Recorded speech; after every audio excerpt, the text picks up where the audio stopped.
श्री शिवाय नमस्तुभ्यम, हर हर महादेव, जय महाकाल। कैसे हैं आप सभी लोग। देखिए, सावन का बहुत पवित्र महीना चल रहा है और अब आ गई है श्रावण मास की आखिरी नवमी तिथि।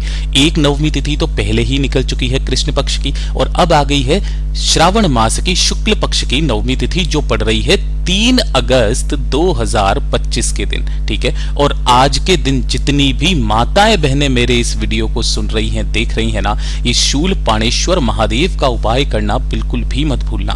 गुरुदेव ने विशेष करके माताओं बहनों को निवेदन करके कहा कि जिन भी माताओं बहनों को, स्त्रियों को, अगर उनके शरीर से लेकर के किसी भी तरीके की कोई समस्या है, किसी भी तरीके की कोई बीमारी है, महंगी महंगी दवाइयां खाने के बाद में भी असर नहीं कर रही है, कमर से नीचे की जो भी प्रॉब्लम्स होती है ना, वो सारी की सारी प्रॉब्लम्स श्रावण मास की नवमी तिथि के दिन खत्म होती है, जो शूल पाणेश्वर महादेव के नाम से किया जाता है।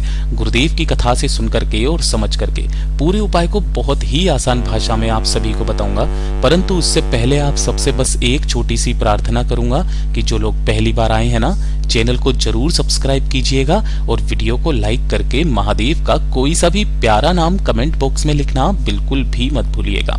इस पूरे वीडियो में हम 4 महा उपायों के बारे में बात करेंगे, जो कि आपकी अलग अलग कामना पूर्ति के लिए सिद्ध होंगे। तो आप सभी लोगों को ध्यान से सुनना है और समझने की कोशिश करना है। सबसे पहले बात करते हैं हमारे पहले वाले उपाय की, और ये जो पहला वाला उपाय बताया ना, ये खास करके लिख करके रख लेना, श्रावण मास की नवमी तिथि को किया जाता है। और जो श्रावण मास की नवमी तिथि पड़ रही है ना 2025 में, पहली नवमी तिथि पड़ रही है 19 जुलाई 2025 को और दूसरी पड़ रही है 3 अगस्त 2025 के दिन। सबसे पहले तो इस वाले उपाय को गुरुदेव ने 2 तरीके से करने के लिए कहा है, दोनों के लिए ही। एक होता है पुरुषों के लिए और दूसरा होता है स्त्रियों के लिए। दोनों का क्रम अलग है महाराज, जो शिव महापुराण में वर्णित है। गुरुदेव ने कहा कि पुरुषों को किसी भी तरीके की कोई पुराना रोग, बीमारी, कुछ भी है, आपने चाहे प्रदोष के उपाय किए होंगे, आपने महाशिवरात्रि के उपाय किए होंगे, आपने सब कुछ करके देखा होगा, लेकिन आपके शारीरिक कष्ट, आपके दुख जीवन के खत्म नहीं हो रहे हैं ना, तो इस श्रावण मास की नवमी तिथि का उपाय करना बिल्कुल मत भूलना। और दूसरा, स्त्रियों की समस्या का सबसे अचूक उपाय है। सबसे पहले बात करते हैं पुरुषों की समस्या की, कि अगर उनके शरीर में किसी भी तरीके की कोई समस्या हो, पेट से संबंधित, घुटनों से संबंधित, कमर से संबंधित कोई सी भी समस्या हो, मात्र 1 लोटा शुद्ध जल अपने घर का लेना है, तांबे के कलश में, और साथ ही साथ आपको लेनी होगी इस तरीके से 7 दुर्वा। ध्यान रखना, 7 दुर्वा वाला उपाय शायद आपको अब याद आ गया होगा। और इन्हें लेकर के आपको पहुंचना है भोलेनाथ के मंदिर में, शिवलिंग के पास में, जहां पर आपको शिवलिंग के पीछे की तरफ खड़े हो जाना है, जिससे आपका मुख उत्तर दिशा की तरफ में हो जाएगा। सबसे पहले जो आपने 7 दुर्वा ली है, उन 7 दुर्वाओं को भगवान जी की जो शिवलिंग का ऊपरी वाला हिस्सा होता है ना, ये शिवलिंग का ऊपर का हिस्सा, इस स्थान से उन 7 की 7 दुर्वाओं को आपको रख देना है, स्पर्श कराना है। किनके नाम से? हाटकेश्वर महादेव के नाम से। यहां पर जिनका नाम का स्मरण करोगे वो है हाटकेश्वर महादेव का। ठीक है, फिर यहां से उठा करके माता अशोक सुंदरी के स्थान पर स्पर्श कराना, और अंत में भगवान गणेश जी के चरणाविंद से स्पर्श करा करके 1 लोटा शुद्ध जल भोलेनाथ की शिवलिंग पर समर्पित कर देना। ठीक है, बाबा से विनती और कामना करके इन 7 दुर्वाओं को वापस आपको उठा करके अपने घर पे लेकर के आना है। अब आपने क्या किया है कि ये श्रावण मास की नवमी तिथि के दिन तो आपने ये उपाय किया है, घर पे लाने के पश्चात इन्हें किसी भी सुरक्षित स्थान पर रख दीजिएगा। ठीक है, जब सावन का महीना खत्म होता है, और कौन सा महीना आता है? भादव का महीना आता है, तो भादव के महीने की शुरुआत से प्रतिपदा तिथि से 1-1 दुर्वा आपको प्रतिदिन खा लेनी है।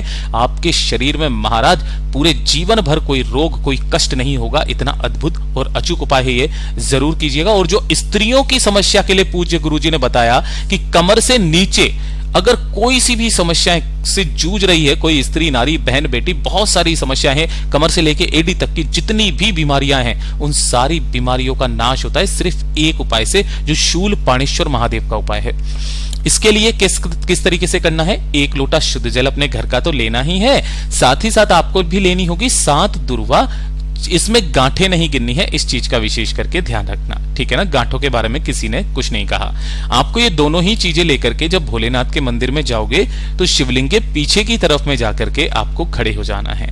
अब सबसे पहले जो आपने दुर्वा ली थी ना, उस दुर्वा का क्रम ध्यान से सुनिएगा। स्त्रियों के लिए सबसे पहले आपको अपना नाम और गोत्र बोल करके माता अशोक सुंदरी के स्थान पर उन 7 दुर्वाओं को रख देना, रख करके कामना कर देना। फिर उसके पश्चात इन्हें उठा करके महादेव की शिवलिंग के ठीक ऊपर जब आप रखोगे तो किनके नाम से रखोगे? स्त्रियों के लिए शूलपाणेश्वर महादेव के नाम से, शूलपाणेश्वर महादेव के नाम से समर्पित करना। समर्पित करके बाबा से विनती और कामना करके यहां से इन 7 दुर्वाओं को उठाकर भगवान गणेश जी के चरणाविंद पर आपको स्पर्श करा करके और अपने पास में उन सभी की सभी दुर्वाओं को रख लेना है। रखने के पश्चात 1 लोटा शुद्ध जल जो लेकर के आए हो वो भोलेनाथ की शिवलिंग पर शूलपाणेश्वर महादेव के नाम से समर्पित करना।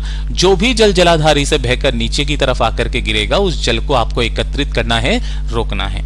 रोक करके बाबा से निवेदन कामना करके जब आप मंदिर से बाहर निकलेंगे तो शिवालय की चौखट पर बैठ करके उन 7 दुर्वाओं को आपको चबा चबा करके खा लेना है। और चबा चबा करके खाने के पश्चात ये जो जल आपने लिया है शिवलिंग को देखते हुए इस जल का आचमन आपको कर लेना है, इसे पी लेना है। श्रावण मास की दोनों नवमी तिथि के दिन जो स्त्री नारी बहन बेटी इस उपाय को कर लेती है ना, उसे कभी जीवन में इस तरीके की समस्याओं का सामना नहीं करना पड़ता। गुरुदेव का बहुत अद्भुत और अचूक उपाय है, जरूर कीजिएगा। और ये दूसरे नंबर का उपाय जो आपका सबसे ज्यादा खास और विशेष उपाय होने वाला है।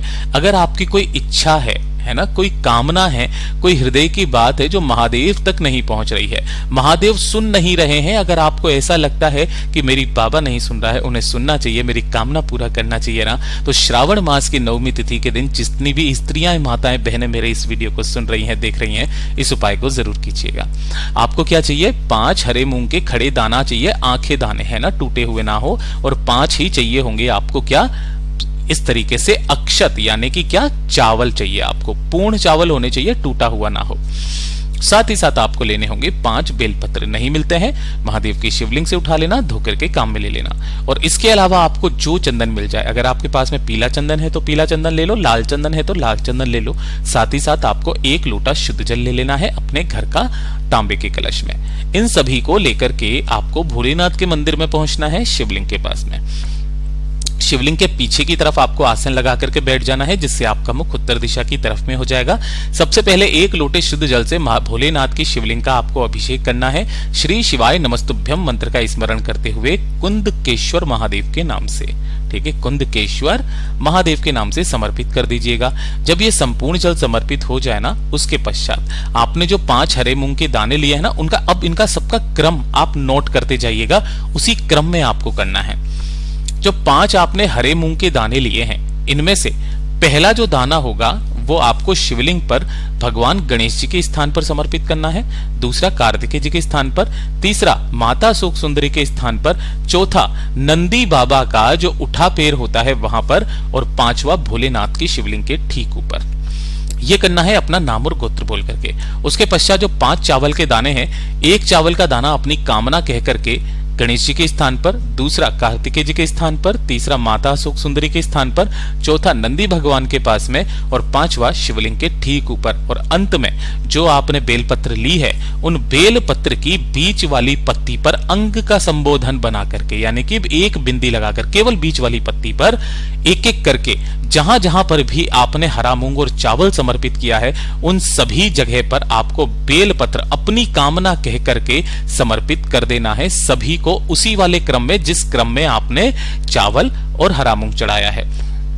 शिवलिंग पर आप जब समर्पित करेंगे तो डंडी रहेगी जलाधारी की तरफ, बीच वाली पत्ती का भाग रहेगा आपकी तरफ। इसी क्रम में आपको सारी की सारी बेलपत्रियां समर्पित कर देनी है। उसके पश्चात ये जो माता अशोक सुंदरी वाले स्थान की बेलपत्र है, इसके ऊपर आपको अपना दाहिना हाथ रख करके और अपनी कामना बोल करके, जो नारी बहन बेटी स्त्री इस दिन इस उपाय को कर लेती है, चाहे कितनी भी बड़ी कामना क्यों ना हो, इस श्रावण मास में उसकी पूरी जरूर होती है। गुरुदेव का बहुत अद्भुत और अचूक उपाय है, जरूर कीजिएगा। और ये तीसरे नंबर का उपाय जो आपके लिए सबसे ज्यादा खास और विशेष होने वाला है। अगर कोई व्यक्ति आपका पैसा खा करके भाग गया है, आपका उधार नहीं दे रहा है ना, आपने किसी को पैसा दिया, पैसा वो वापस लौटा ही नहीं रहा है ना, कोई ना कोई बहाने मार रहा है या फिर शहर छोड़ के चला गया है, आपका पैसा कहीं अटका हुआ है ना, तो इस वाले उपाय को सिर्फ और सिर्फ श्रावण मास की नवमी तिथि के दिन किया जाता है।